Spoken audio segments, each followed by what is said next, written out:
All right, welcome back to Browns Live, presented by Cross Country Mortgage. Nathan Zagura, Ken Carmen, and you can see we are joined now by the Browns safety, John Johnson III. And John, good day of work out there.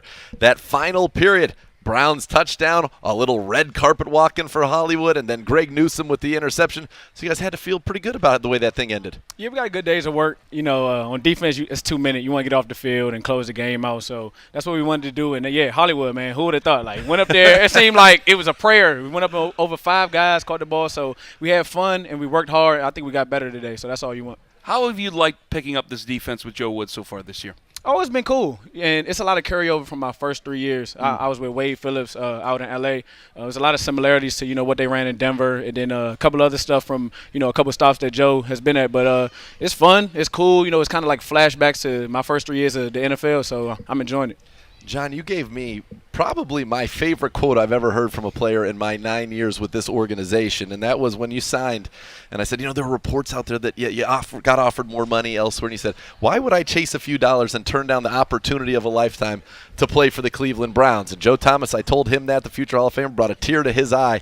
Now you've been here. Do you still feel that same way? You're happy that you have this opportunity of a lifetime with this group of guys and this coaching staff here with this team? I'm loving it. I'm loving the city. I'm loving the organization. I'm loving my teammates. So I have no regrets. It's all great. And we're going to see what we can do. That we started at that point, in March. We're here now in August, moving into the season. So it's been fun. It's been great. But, September 12th, when that first kickoff happens, it'll be history. You're still a really young guy, but we have other young guys in this secondary, guys who are either rookies or guys who are really young pups who didn't get to play because of injury. How do you bring those guys along with you in that defense if you want to compete right off? Oh, yeah. You just got to establish identity on defense, and everyone has to buy into it. And I think we've done that. Those young guys, they haven't been playing, much, but they've been paying attention. You can tell they're students of the game. They work hard. So that's a good start for us. And once we build our identity and establish it and perfect everything that we work on, I think the sky's the limit for us.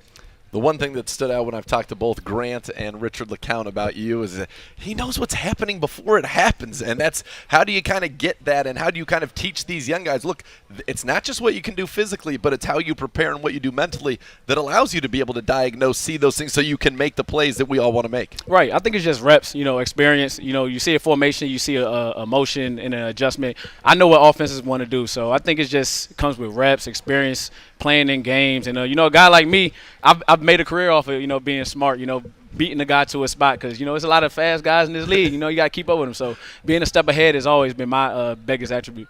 Now, one of the things we heard a lot about coming in this year was that dime package where you, Ronnie, and Grant would be on the field together. And obviously with injury, we haven't gotten to see that. We got a little taste of it, I think, Tuesday or Wednesday this week, and hopefully we'll get Grant back out there again soon. But I know you guys have been putting in extra work to at least mentally be ready for the time you get it. What excites you about that package, and what do you think that can add to this defense? Just speed, just athleticism out there. You don't want to be a slow defense. You want to be a fast, attacking, physical defense. And, getting the extra safety, even the corner, or even like a Jeremiah,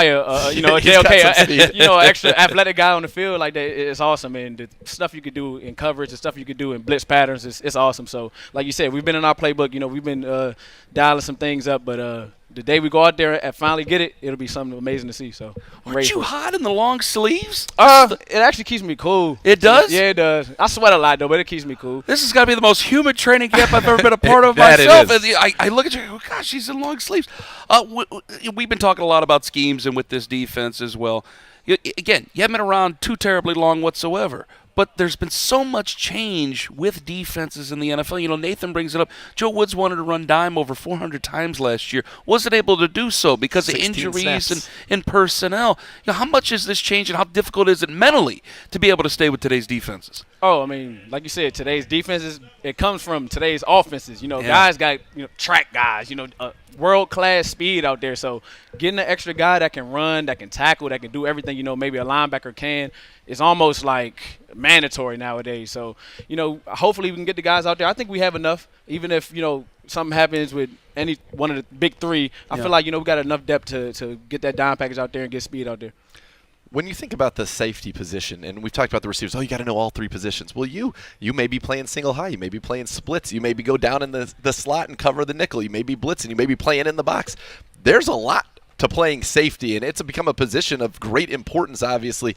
What kind of pride do you take in your versatility and the ability to, whatever role fits in the safety bucket, that you're able to do and do it at an elite level? Right. I take a tremendous amount of pride in that. And just, people ask me, who's your favorite safety growing up? Who'd you like watching? I say a guy that could do everything. And, a guy like Ed Reed that did all of that, played special teams, did literally everything. Those are the guys that I try to, model my game after, because you never know. A guy can go down. They might need you to plug you at corner. They might need you to play a little linebacker or dime. So it's just whatever helps the team, and being able to do that is tremendous. What do you know you need to improve on in 2021?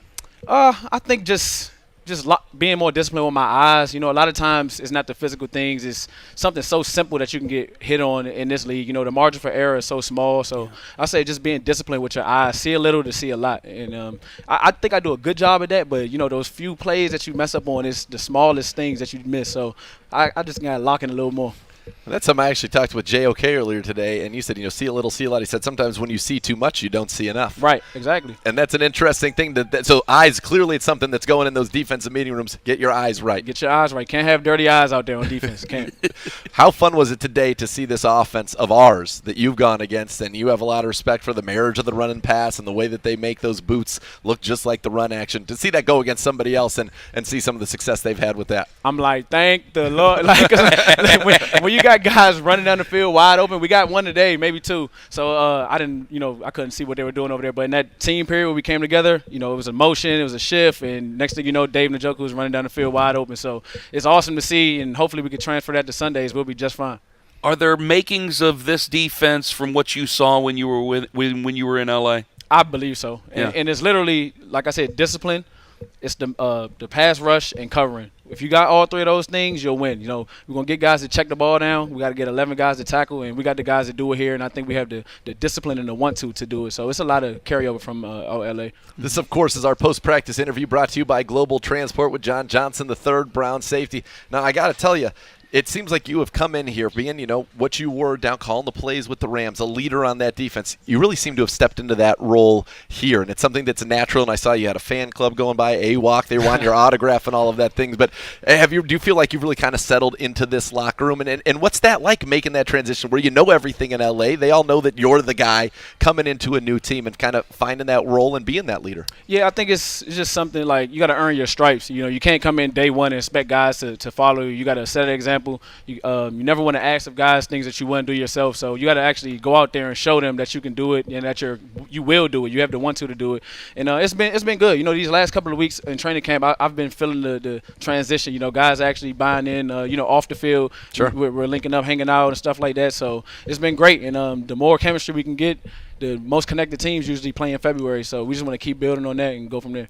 How valuable was that trip down to Jacksonville? Because we ended up staying a night after the game, which is not something that is typically done, but it felt like it fostered a lot of bonding opportunities and time just kind of together away from the field for you guys. Did you feel like that was actually a trip that ended up having a lot more benefits than maybe you would have thought at the start? Oh, no doubt. And I'm not just saying that because, that next morning where we were planning to leave, we actually had a little delay, even longer time to wait. Guys were playing cards, talking trash, having fun. And it was fun. It was good.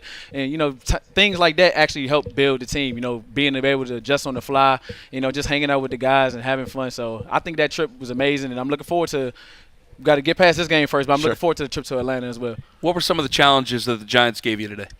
I think it's just, stuff that we weren't used to seeing. Being out here in training camp playing against the Browns, we've been seeing a lot of certain things. Yeah. They come out, their splits are a little wider. We do a lot of things in condensed splits. So just different route concepts, different route combinations, different body types, different running backs. So it was good to get to work, though. John, how excited are you to get in front of these fans? You got a taste of it at that orange and brown practice. I remember a couple of years ago on a Sunday Night Football, you came as a member of the Rams here. So you know what First Energy Stadium can be about. How excited are you for when you get there for the home opener when it's really rocking? Right. I don't know how many fans were at that orange and brown game, but it was super loud, and the stadium wasn't even halfway full. So I can't even imagine. I'm excited. I'm excited for the weather. I'm excited for the conditions. I'm just excited for the whole experience, the Dog Pound experience. And I can't wait. Well, we are excited that you're a member of the Cleveland Browns.